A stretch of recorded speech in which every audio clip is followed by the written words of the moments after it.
Hello everyone, Shinto Bean here playing some more Warhammer combat cards, continuing this special Warhammer Skulls event, and we are on to the second part where we are playing as Chaos against 4 different factions. Now this has been a really fun exploration because all of the levels in here are thematic decks, so each warlord is running bodyguards of the same sort of sub-faction. So for example, Ken as Viridian was running all Sisters of Battle, and there's Magos Dominus running all, I think pretty much all Adeptus Mechanicus, stuff like that. It would be fun to play against those type of decks more often, but yeah, for now it's really kind of limited to these special events like that. So it has been fun, but it is definitely a bit of a grind. The enemies are very tough. It's a lot more difficult than the first few days of this exploration, and yeah, as you can see, I have 3 strikes. The first strike I actually got on the very first game. And it was against Commissar Yarrick, and what I did was I built a deck using a lot of the keyword cards, which are, a lot of them are at least ranged heavy units. Like I put in the Forge Fiend and the Defiler, but I think the keywords are not really the greatest thing to be looking for when building a deck for this particular exploration. Instead, I think when it comes to max level cards, defensive traits are your friend. So the Keeper of Secrets at max level is one of the strongest cards in the game. That is definitely one you want to include if you have it in your collection. And Fear in general is just really strong. So I've got the Keeper of Secrets, got Hearken World Claimer, and then this Master of Executions. All 3 of those guys have Fear. And then I also have 3 cards with Medicae for a massive amount of healing. Got Fabius Bile, the Warp Smith, and the Plague Surgeon. And then you can't really go wrong with shields either. For 17 points, this guy can block hundreds of damage, potentially, so threw that guy in there. And then with the final points, we put the taunt guy in there as well. Now, we have this gigantic Chaos Knight for our Warlord. It's got all 3 attack types and Big Game Hunter, and it increases the damage output of your cards that cost 40 or greater. But as you can see in this deck, I only have 2 cards that cost 40 or greater, so yeah, it's not really ideal in terms of the special rule, but I think it's worked out well for me. I did not lose a single match up until like the very final 2 boss levels, which the first one is against Golem, and I did lose 1 game against him, but then managed to win on the second try. And then now I'm down to my final strike against the very last boss. Now this is against the Imperial Knight Warlord, and they are running lots of really big units, so I'm not too confident that I'll be able to win this one.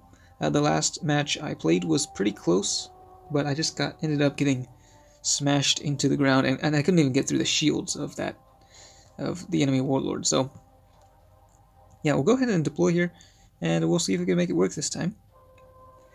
If I strike out here, then I'm not going to bother attempting anymore. But yeah, for bragging rights, we'll see if we can do this. And I'm sure a lot of players are most interested in seeing a deck that can get you all the way to the end of exploration. So this one is certainly a very powerful deck. I'm not sure if there's really anything I could do to make it better.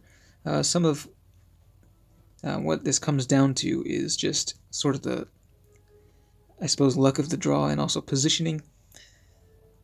So the cards that the enemy deploys are not always in the same order.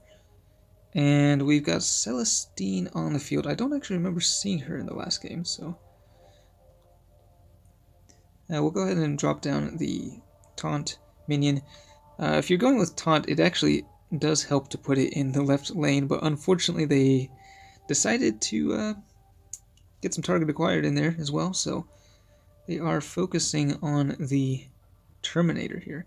And these, I don't know, I might just be going crazy here, but it seems like these are completely different bodyguards than the last time I played this final boss level. So you'll have to let me know if these are the bodyguards you actually faced, if you got this far in the campaign. I'm going to go ahead and start off with a melee attack here. And that Warglaive in the center will be dealing extra damage to Hearken World Claimer if it gets a chance to attack him, so hopefully we can move him out of the way before that happens. big ranged attack coming in, but the Shambler taking a lot of that damage, while the Terminator blocks the shots from the sniper over here. And let's see, yeah, I think we can throw down another card of fear here. We'll go with this guy in the center. He is not big game, so he will not be taking extra damage from that Warglaive. And we can continue going with the melee attacks. Just enough damage to take down the Skitarii Ranger. And we'll see what the next card they deploy is. Now they do have, I believe, 10 cards in this deck, so one more than is normally possible. So we are outnumbered and most likely outgunned. I don't know what the point limit is on the enemy here at the final level. Let's go ahead and, yeah, we'll just continue going with the melee attacks.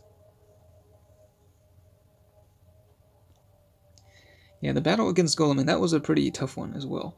It was pretty funny. I actually recorded the battle, and I was intending to upload it, but then I realized afterward that my microphone hadn't been recording, so kind of just wasted that opportunity.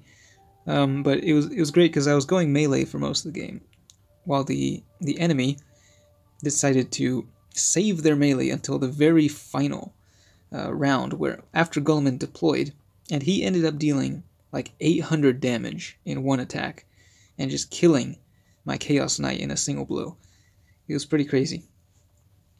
And it looks like my the Keeper of Secrets is not showing up, which is a bit of a problem here. Kind of need that card early on, and actually in the last attempt, my previous attempt here, I got the Keeper of Secrets out on the first turn, which I think really helps, because that thing is just insanely strong and takes forever to kill it as long as you can continue healing it. Yeah, they got some taunt on the field here, and I think, well, this is really not amazing because, yeah, taunt at this level, it really does a nice job of reducing the damage, but I don't really want to waste the psychic attack. I want to be using that once either the Keeper of Secrets or the Warlord here deploys. There it is. Let's see. Do we want to across from this guy though? I mean, this guy has fear. He's going to take forever to actually kill. But yeah, I guess we will go ahead and deploy him there. And let's see what they go for. They're going for the melee attack. Okay, really big melee attack right there. But Fabius Spy will actually be able to hit back and kill the Warglaive. Except not, because I forgot about the Titanic Resilience. Yeah, that is really annoying. Very annoying ability. And yeah, okay, I remember this now. This card just would not die in the last game. The thing is just insanely durable. Regenerating 16 health at the end of each turn, and it's taking 20% less damage because of the Titanic Resilience, that special rule. It's almost impossible to actually kill that thing. And now they're healing it up, so yeah, this is gonna take some time, I think. Really not great here. Now, Fabius Bile is across from this very weak card. And I think Harken Worldclaimer, he is not going to be surviving much longer. If he can survive just one more turn, that would be nice. Because we can get another healer out. Yeah, we really need, I think, at least one of these cards with Fear to survive until the end. I mean, preferably both of them, just because that would help us to deal with, you know, the final lineup and the Warlord, really, because this thing has shields. It's not good. It's not very good if you only have your Warlord to face off against the enemy Warlord, because even though this has all 3 attack types and Big Game Hunter, the shields on this thing, each shield can block like 260 damage. And at this point, I mean, we could switch over to a psychic attack, perhaps. I think I might just do that for one turn, see if we can deal little bit more damage here to Inquisitor Karmazov. They're going for the ranged attack. Harkin World Claimer, he can take out the healer, and then they still have 2 bodyguards remaining. Most likely going to be really big knights. Yeah, this is looking familiar, so I'm not sure if the bodyguards are the exact same or not, but I know they definitely were running these big knights last time, so yeah, we're going to go melee this turn. Now, the Keeper of Secrets is doing just fine at the moment. The other guys, not so much. This thing is just not going to die. Alright, and there's the barrage in the center. Now we do have just enough damage to take out... Oh, no, I keep forgetting about the 20% damage reduction. Thought we were going to make it there, but apparently not. Well, I guess old Harkin is going to die, along with the healer there. I guess we can actually heal him one more time. Is it worth it, though, is the question. Or do we want to just drop our big warlord and then heal him with the Warpsmith?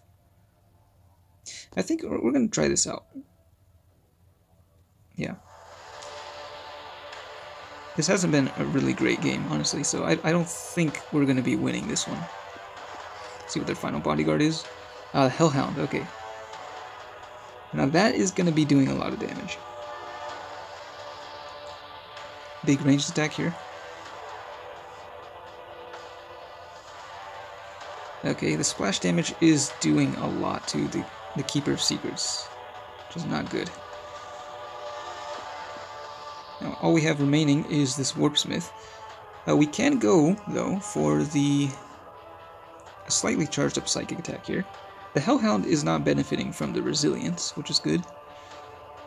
If we can take that thing down, we might actually have a chance here. Problem is the left side. That Warpsmith, he is just not going to survive very long against this gigantic beast. And they'll just be able to go ranged, I think. Dealing a lot of damage each turn. Let's see here. I think our best bet is to just continue going Psychic. I think on the next turn we'll be able to kill the Hellhound with a counterattack. And we just want to keep the Warpsmith alive as long as possible. I think that is key here to victory, because as long as the shields are up on the Warlord, the thing is invulnerable. But once we can start attacking him with 2 cards at the same time, that'll give us a pretty big advantage. And the Warpsmith can take 1 more attack before it goes down. Alright. Now this is looking a little better. I think we might actually be able to pull this off. Look at the ranged attack I have charged up here. Alright, I think we're going to actually be able to do this. Now, we do have to be careful, though, again, because the Titanic Resilience here, that is going to be reducing damage by 20%. Alright, this is coming down to the final stretch here. Warpsmith goes down, and I think 1 more turn, and our Warlord is going to die. But I think we have this in the bag. Yeah, 388 damage with a Big Game Hunter and 183. I didn't think we were going to be winning this with a charged up ranged attack. We could win with melee even. But yeah, I guess that was the key, having the Keeper of Secrets there at the end. I suppose deploying it at the beginning was actually better. It was better that we didn't deploy it at the beginning. Because I think that was what happened last time I attempted this, is that the Keeper of Secrets, it just ended up dying at the very end, and then I had nothing to battle the Warlord with. So there you go. Actually got through the exploration on the final strike there. Alright, go ahead and claim that portrait. So yeah, definitely a fun exploration. The rewards were also quite amazing. The enemies were challenging, but not impossible. This other campaign, I have not even bothered playing it. I was excited at first for the clan leaderboard, but I mean, it's really having 2 campaigns at the same time. I mean, it's just, you don't have time for that. So yeah, it was a fun event, I'd have to say. Let me know what you think, and if you have any thoughts about future events, things that you'd like to see in the game. But that's it for this one. Thanks for watching, and I will see you next time.